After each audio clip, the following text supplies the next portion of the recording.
Is there any feud in film history that compares to that of the Pixar Lamp and the letter I? If you ask us, yes, there is. The constant feud between the many contenders for Pixar's greatest movie. So naturally, we had to throw our hats into the ring. It's time to grab your popcorn, soda, and sentient playthings. This is the Pixar movie tier list. That's right, we're ranking them all from worst to best. We've got 28 movies to get through, so let's get started right away. Let us know how right or wrong, but mostly right, we are in the comments. While there aren't many movies that belong this low, we have a couple entries that belong in the D tier. Our bottom pick has to be The Good Dinosaur. Some fans have argued that there isn't any bad Pixar movie in an objective sense. This movie being at the bottom actually supports that argument. It isn't at the lowest spot because it's particularly awful or anything. In fact, it's perfectly serviceable. The reason it's at the bottom regardless is summed up in one word: boring.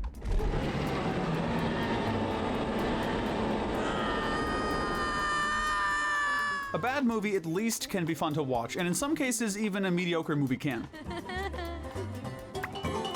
The Good Dinosaur doesn't have any glaring issues in terms of objective quality, but it's nonetheless dragged down by just how impressively boring it is. The characters are forgettable, the story's forgettable, and the only thing to really praise it for is the animation, which really is just second nature for Pixar. You'd think a story addressing the question, hey, what if dinosaurs never went extinct, would be super interesting, but man, this one dropped the ball. It's baffling that the same studio that made interesting stories out of bugs, sentient toys, and even just feelings couldn't do the same for a concept as universally loved as dinosaurs. The Good Dinosaur just doesn't live up to its name.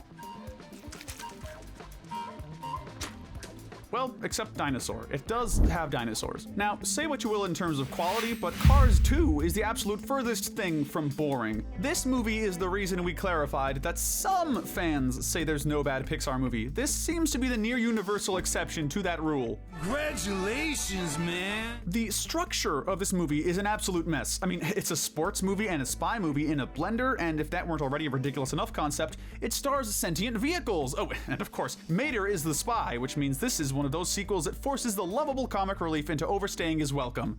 I really am just a tow truck. We love Mater and all, but, well, we love him in moderation. While Pixar's no stranger to absolutely wild concepts, it usually has the storytelling prowess to make something both fun and coherent out of it. German truck. Request acknowledged. Check it out. I'm wearing Mater hoodies. Make me a monster truck. Request acknowledged. What the?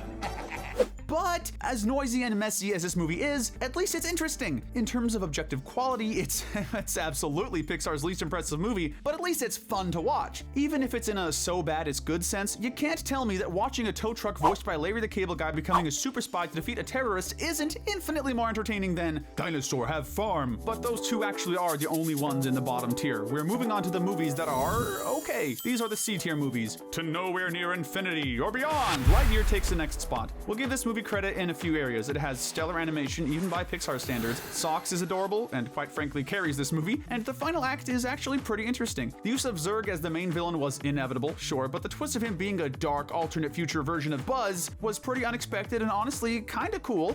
This is a new now that's never been lived. You see, we can change things, Buzz. Aside from that though, Lightyear is an action movie that doesn't move anywhere near as fast as it ought to. For a movie starring Buzz Lightyear of all characters, there's very little done with the space setting. If that didn't hurt our engagement enough, the color palettes are seriously dull, which means they honestly complement the forgettable cast, except Socks, as well. Socks, how long were we gone? Meow, meow, meow, meow, meow, meow. 22 years, 19 weeks, and 4 days. Whoa. It would have been way cooler to have this be an action-packed battle against evil, with vibes similar to the 90s cartoon. But sadly, for all its good points, Lightyear does not reach anywhere near the heights Pixar is capable of. Just barely beating it out is Toy Story 4. Man, remember how Toy Story 3 was like the perfect conclusion to the Toy Story saga? How satisfying and gut-wrenching that final "so long, partner" was. It's as if the movie was saying to the audience, hey, you're growing up, and that's okay. Well, screw all that. Woody and the gang are back with a story that absolutely assassinates my boy's character. Okay, you know what? Leave that to us. We know exactly what to do. Toy Story 4 isn't a bad movie by any means, but coming off an incredibly strong trilogy, it just pales in comparison. There's some decent humor, and it's nice to see more of Bo Peep, given how little screen time she had for the first 3 movies. Forky is also a pretty endearing character, and the other new side characters are cute at best and unremarkable at worst. Aside from that, this movie just doesn't warrant its own existence. That might sound harsh, but come on, the ending is practically begging the audience to recapture the feeling of that emotional ending from 3. Woody staying with Bo Peep and separating from Buzz and Bonnie is something he would never dream of doing in the first few movies, so it really feels like Pixar is just begging you to cry, minus the ability to actually, make you. It's mildly funny at best and an unnecessary cash grab at worst. Here's hoping that Toy Story 5 can be better. Look, I can't even finish that sentence sincerely. Let's just move on. While it's not an arrow-splitting bullseye, Brave is a movie that deserves more credit than it gets. It's not anywhere near Pixar's best, mind you. The world and characters aren't all that memorable compared to the studio's usual fare, and the visuals, while great as always, are a bit duller than we'd like from Pixar. Nothing near bad, just not up to Pixar's usual standards. But this movie has a lot of good qualities as well. Merida isn't the most likable main character. She's honestly handled pretty well as a selfish, bratty teenager who learns her lesson. It helps that her mother, Eleanor, isn't perfect either, and both of the two are forced to grow and change as people in order to save themselves and mend their bond. The scene of them roughing it in the forest to the end is when the movie's at its strongest, giving an important message that neither parents nor growing kids are exempt from becoming better people. You've always been there for me. The villain kinda sucks though, like he's literally just a bear. The villain who's literally a teddy bear felt like more of a threat than him. Cars is crossing the finish line of this category. Cars is simple enough, really. It's a fun sports movie about an arrogant jerk learning to humble himself and accept help from others. The friendship between Tow Mater and Lightning is genuinely very sweet, and they honestly have more chemistry than it feels like Lightning and Sally have. Oh, I'm sorry. Did I scare you? Well, a little bit, but I'll be all right. It's okay, Mater. He'll notice you one day. Really though, while Cars isn't the most thought-provoking, tightly written, emotionally impactful movie out there, it's just fine. Boy, we ain't as dumb as you think we are. We have a cute, fun cast of characters, a nice redemption arc for the main character, a simple concept you can turn your brain off and relax with. It's a fun, perfectly fine movie, and that's good enough for the top of the C tier. It's not quite good enough, however, to reach the higher slots on our list. This is the B tier. Man, this is gonna tick some of you guys off. Incredibles 2. In its own right, and let us emphasize, in its own right, this movie isn't bad. As a sequel to The Incredibles, yeah, it kinda sucks, but it's not because this is a bad movie. We did it! There are some fantastic visuals, pretty great action scenes, a good sense of humor, etc., etc. Unfortunately, while the movie is perfectly fine, it still forgets what made Incredibles 1 so special, which, in no small part, was that it was a satire of superhero movies and the concept of superhuman society in general. That witty kind of criticism, witticism, if you will, is pretty much absent from Incredibles 2. We want to fight bad guys. No, you don't. And when you tack on a significantly weaker villain, it makes this one hard for hardcore fans of the original to enjoy. It may seem that much of what we complained about with this film is the same as what we did for Toy Story 4, but we hold this movie in slightly higher regard because it does retain some of what made the first movie good. The action scenes are great, the animation is spectacular, it's pretty darn funny, it's just not good as a sequel is all. It's an okay movie, but that's about the nicest we can say. This one might be a bit surprising, but next is Cars 3. And if it is surprising to you, well, you're not alone. It's easy to forget that there even was a Cars 3, with how little people talk about this series genuinely in comparison to other Pixar properties. Shockingly enough though, Cars 3 is actually a pretty solid movie. No, it's not a fake out, I'm serious. This movie does a good job of fleshing out Lightning McQueen as a character, a sentence I never expected myself to say, mind you, as he slowly but surely comes to the realization that he's not in his prime anymore. The movie is honestly kind of an existential nightmare, as Lightning accepts that his best years are behind him and there's literally nothing he can do about it. Lesson 1. You're old. Accept it. I told him that. We see him work with new character Cruz to train and hopefully regain his identity as Speed. But that never happens, and he has to accept that it's time to pass the torch. Which makes it my last chance to give you your first chance, Cruz. For a movie about talking cars, this movie has some decent emotional weight to it, not to mention this being by far the most likable Lightning has been. Also, can we talk about Mater's hat that's literally shaped like a racetrack with a moving Lightning McQueen on it? I kinda want one. Graduating to the next spot on this list is Monsters University. We're really switching things up now. No more sequels, baby, until the next sequel we talk about, because this is a prequel movie. Have you ever wondered what it was like for Mike and Sully in college? No? Oh, well, you might be pleasantly surprised. Monsters University doesn't hold a candle to its predecessor, but it's actually worth a watch for big fans. Oh, man! I can't be late on the first day! The bond between Mike and Sully is fleshed out really nicely in this movie, and it has some surprisingly hard-hitting scenes. Both Mike and Sully face the reality that not everyone can reach the dreams they strive for. It's an important message to show, especially in the fairy tale-filled world of Disney and Pixar movies. The two both learn that they have limits. but they also learn what they're good at. And this bittersweet message is the foundation of one of Pixar's most endearing friendships. That said, the movie's definitely at its best when it's focusing on Mike and Sully's relationship, which is mainly the latter half, particularly the third act. While the rest of the movie is just fine, it doesn't compare to those peaks with Mike and Sully. Mom, we're doing an initiation. Oh, scary. Well, carry on. Just pretend I'm not here. But those scenes are so darn good, they elevate this movie a lot higher than it would be otherwise. Next, we have another movie about a big, fuzzy monster, but more of a metaphorical one. Turning Red is a story of Malin Lee, a confident, sheltered kid who's turning 13 and, as a result, is facing the horrors of growing up. What's happening to me? You've heard similar stories. Kid wants to do thing, parent doesn't want kid to do thing, hilarity ensues. But joking summaries aside, this is a decent coming-of-age movie. It has some fun slapstick, some pretty hard-hitting emotional moments that hit on the themes of generational trauma, and a surprisingly epic climactic battle. The worst we could really say about this movie is that, at times, it can be a little... okay, it's really cringeworthy at times. But say what you will, that doesn't come anywhere near canceling out all the movie's good qualities. We're just gonna keep swimming down the list. Next is Finding Dory. The long-awaited sequel to Finding Nemo, Finding Dory puts the titular character in the spotlight on a quest to find her family. On that note, the scenes between baby Dory and her parents are quite possibly the cutest things Pixar's ever created. Not only that, but they tell a heartwarming, sensitively executed story about the struggles of being or supporting someone with a disability. I suffer from short-term memory loss. Yes! That's exactly what you say. Dory is an endearing character, but she's not treated like a joke. And while her disability takes the spotlight, so do her own individual strengths, from her bilinguality to her vast knowledge of marine life. That kind of representation is probably important for a lot of the kids and even adults in the audience. Dory! Yes. You and I were friends! No. The new characters are great too. We mentioned Dory's parents already, but Hank, the Septopus, also makes for a fun dynamic with his new blue buddy. If we had to sincerely criticize the movie for anything, honestly, it's just Marlin. It really feels off-putting that he's being such a jerk to Dory for most of the movie, especially given how hard Dory worked to help him, find Nemo. I guess that's true, isn't it? But on the whole, Finding Dory is a solid sequel, definitely worth watching for the adorable baby Dory scenes alone. Narrowly missing out on A tier is the latest Pixar movie, Elemental. We'll be straight up with you. This movie's placement is entirely thanks to its animation. Everything about the movie is perfectly fine. Don't get us wrong. Decent characters, pretty good voice acting, a cute love story, albeit one with pretty slow pacing, and some surprisingly hard-hitting moments. Nothing weird going on here.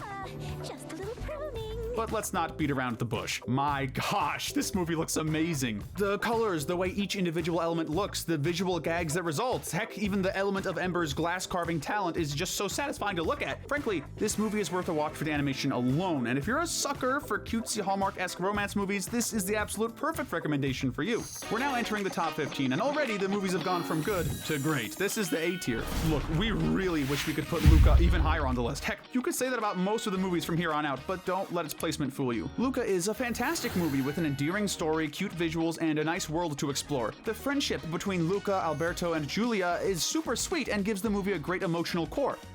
Can you dodge obstacles? What if an old lady crosses your path? As Luka struggles with his obligation to obey his parents, who, protective as they are, really just want to keep him safe, he slowly grows a desire to see more of the surface world, which adds some tension to a fun story. As for why it's not any higher, well, while Luka is a solid movie, the whole family aspect of it feels like it's almost forgotten by the second half, which wouldn't be a huge issue if it didn't take up so much time in the first act.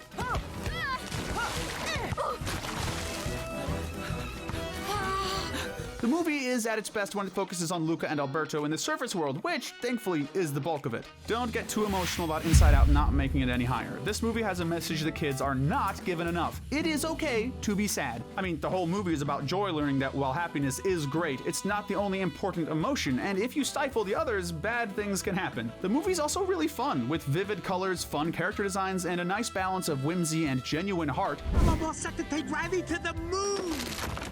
Oh, I'm sorry. Great. Inside Out's the first movie on the list we feel shows off Pixar's full potential, if you will, which, considering it's right in the middle, is a nice sign of things to come. Believe us when we say, though, the rest of this list was hard to put in order, and placing Inside Out this low was one of the hardest choices, especially because we don't even have a reason to give as to why it's here. It's just that the other movies are a little better in our book. Here's hoping the sequel will do it justice too. We'll finally get to meet Anxiety, a character who's tempting me to sue Pixar for plagiarizing my life. And several months after writing that, it's official. Inside Out 2 is pretty much just as great as the original, to the point where we'd honestly consider them practically interchangeable. What do you mean, we? While it isn't quite as profound as the first, we're giving Inside Out 2 the very slight upper hand for the fact that it managed to capture the spirit of the original and bring audiences a more mature message. I can take notes, get coffee, manage your calendar, walk your dog, carry your things, watch you sleep. Wow, you have a lot of energy. With anxiety being the huge issue it is today, a movie that helps to both humanize it and highlight just how toxic it can be when it gets out of control is just what the world needed. If there's one thing we could confidently say the sequel does even better than the original, it's the comedy. Do you remember his power move? I shall set you all free!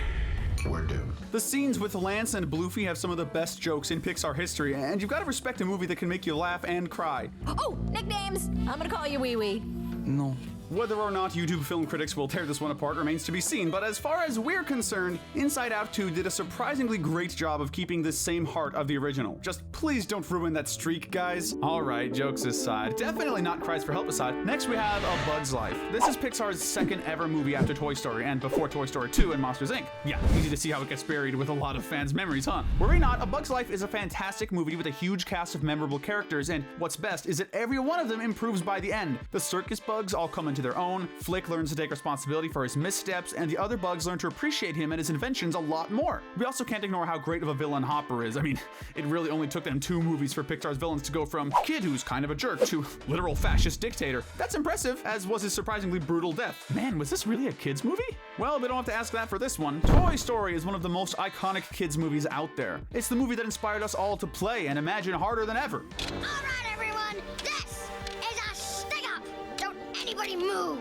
Buzz and Woody are 2 of the most iconic Pixar characters out there. Woody going from a loyal, lovable jerk to a team player and a true leader, and Buzz slowly accepting his identity as a toy. Buzz, will you get up here and give me a hand? It's a fun, imaginative adventure that just cuts to the heart of what Pixar movies have always been about.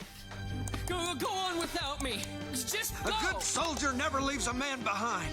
At the risk of sounding like a broken record, it feels like a crime to not be able to put Toy Story higher, but this isn't the last we'll be seeing of Woody and Buzz. Worry not. Onward to our next entry. Onward, which was actually a very pleasant surprise. Pixar's whole shtick is taking mundane, or at least already explored, ideas and making them something truly special. With that said, Onward was a risky move. A topic as broad as magic in modern society could have easily given us another good dinosaur on our hands. Thankfully, Onward is actually a blast. It's about 2 brothers, both of whom are flawed but likable, learning to appreciate each other and who they are and what they have therein. We see Ian overcome his own insecurities slowly but surely as he seeks out a chance to meet his dearly departed father for just one day. He has to work with his more bombastic older brother Barley, who learns to overcome his own, well, overconfidence. Really, while the road less traveled is often better in the long run, it isn't always better. You guys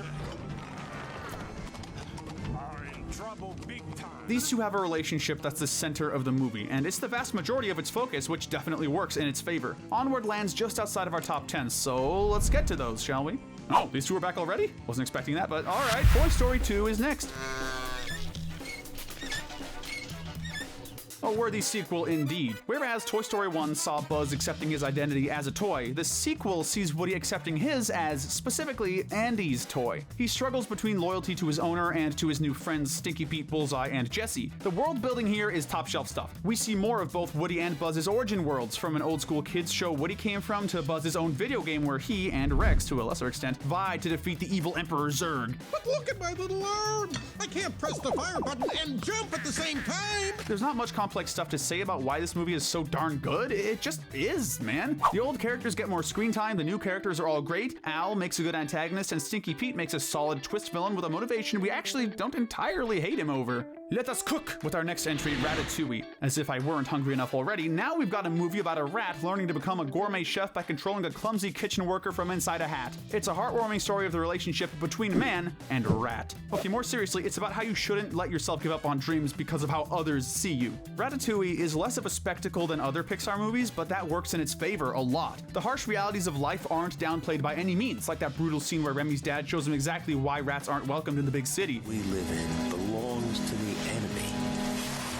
We must live carefully. carefully. But at the same time, that Pixar magic is there. It's realistic, but it's also fun and inspirational. Like that Anton Ego scene shows, sometimes it's the simplest stuff that can leave the biggest impact. And if there's any movie that demonstrates that even better than Ratatouille, it's arguably Soul, which rounds out this category. I'll go on record saying that this is the hardest hitting Pixar movie. That scene of Joe slowly realizing that the point of life is just living. In and of itself, man, that's a message that's never going to stop being relevant. This whole movie is about a guy who's desperate to get back to life so he can fulfill his dream, only to realize he's missed out on everything important along the way. I'm just afraid that if I died today, that my life would have amounted to nothing.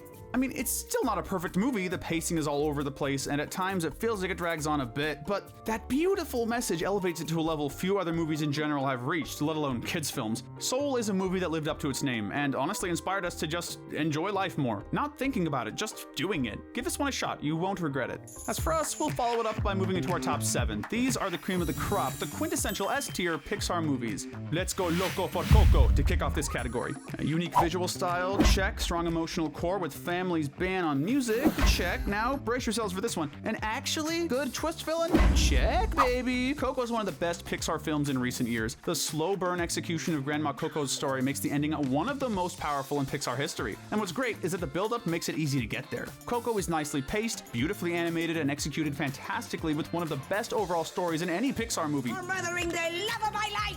Who the? She's talking about me! I'm the love of your life. I don't know, I'm still angry at you. The only reason it's not even higher is that the next movies are just that good. Just outside of the top 5 floats up. The introduction of this movie needs no introduction. Carl and Ellie's love story is told in just a few minutes, but it's magical enough to act as a strong emotional center to the rest of the movie. Carl just straight up doesn't enjoy life anymore, but that changes when he's faced with eviction and decides to carry his house away via balloon-powered air travel. He unknowingly takes along Russell, a neighborhood kid who slowly but surely becomes like the son he and Ellie were never able to have. It's an incredibly touching movie with one of the strongest beginnings and endings in the studio's history. That said, the middle of the movie, while great and blessing us with the legendary Doug. My master made me this collar. He is a good and smart master, and he made me this collar so that I may talk. Squirrel! Pale in comparison to just how incredible those bookends are. We're entering top 5 territory now, and we're kicking it off with Finding Nemo. It's been said before that when you take the whole talking fish aspect out of the equation, Finding Nemo does not sound like a kid's movie. Hi, I'm Dory. Hi, Dory. And well, I don't think I've ever eaten a fish. Hi, that's incredible. Good on you, mate. It's a story about a widowed father on a desperate search for his kidnapped son, allied only with a woman who suffers a memory-afflicting disability. Oh, but don't go thinking you can just forget the undersea setting. This is still one of Pixar's most beautiful movies, with some of the best underwater visuals out there, even to this day. On top of all of that, the humor is top-notch. All the major characters are memorable and lovable, and the movie is as sugary sweet as it is heartbreaking. Don't touch the Nemo! He touched the butt. You'll laugh and cry when you watch Finding Nemo, but most importantly, you'll just keep swimming. Fittingly, The Incredibles is up next, showing that it's worthy of its title. Superhero movies have to do a lot to stand out, especially with how many there are out there. 20 years later, The Incredibles still proves itself one of the best in the genre, and one of Pixar's best in general. Mr. Incredible is one of the best written heroes in Pixar history. Showtime. And Syndrome is one of, if not the best villain therein. I'm a new superhero. I'm Syndrome! The movie gets shockingly dark for a family film, from Syndrome threatening to outright kill Bob's family and being willing to let Mirage die, to the various controversies involving superhero society in general. The Incredibles is a truly incredible movie that deserves every bit of praise it gets. It remains not only one of Pixar's finest movies, but a movie that redefines its own genre. If you enjoy other media that satirizes superheroes like Invincible, The Boys, or My Hero Academia, you can thank Mr. Incredible and the gang. Our only complaint is the lack of clarity on the movie's greatest question: where was Frozone's super suit? You tell me what my suit is, woman! We are talking about the greater good! Greater good? I am your wife. I'm the greatest good you are ever gonna get. We may never know now. The bronze medal of cinematic greatness, wasn't really sure what to call that one, goes to Toy Story 3, which rounds out Pixar's most iconic film franchise. We said it before, Toy Story 3 was the perfect conclusion to the Toy Story series. All the main characters get time to shine, the themes of growing up are as timeless as they are gut-wrenching, and the new cast members are fantastic too, especially Lotso, who honestly rivals Syndrome as one of the greats in terms of Pixar villains. Donated by this Andy, huh? Well, it's his law, Sheriff. He can't hurt you no more. Whoa. Now let's get you all settled in. Seriously, whether you like tragic, sympathetic villains or plain old pure evil ones, this guy fits the bill. He's offered redemption at one point, which you'd hope for given how rough his life has been, and he blatantly throws it away. Hey, buddy, you might want to keep your mouth shut. And also is just one of the great attributes this movie has. It's surprisingly tense, with an intimidating cast of villains and suspenseful prison break segments. Heck, Buzz practically gets lobotomized at one point. This gets into borderline horror at points, and we love to see it. But really, this movie would be nowhere without the incredible finale where Andy says farewell to his old toys, introducing them to Bonnie, and finally, those toys say goodbye to us. So long. It's a beautiful conclusion to the franchise, and we're really glad there was never any other scene in an unnecessary sequel that undid it. Now, the top two were extremely difficult to decide between. Heck, this whole tier has been, but we're giving the runner-up position to Monsters, Inc. This is peak family-friendly cinema. Oh, great. The characters? They are few, but they are proud. Mike and Sully, best friendship in Pixar history. Boo, absolutely adorable. We will kill for her. And Randall and Waternoose? Holy crap, these two are terrifying villains. You have your sympathetic, or at least understandable villain in Waternoose, and your pure evil menace in Randall, who's honestly every bit as scary now as he was watching it as a kid. Mama, another gator got in the house. Another gator? Give me that shovel. Come here. Get him, Mom. Every other aspect of the movie is great too. This is one of the most fun worlds Pixar has ever come up with, on top of having a great sense of humor and some strong, intense moments as well. I'm thinking about getting it cut. No, I like it this length.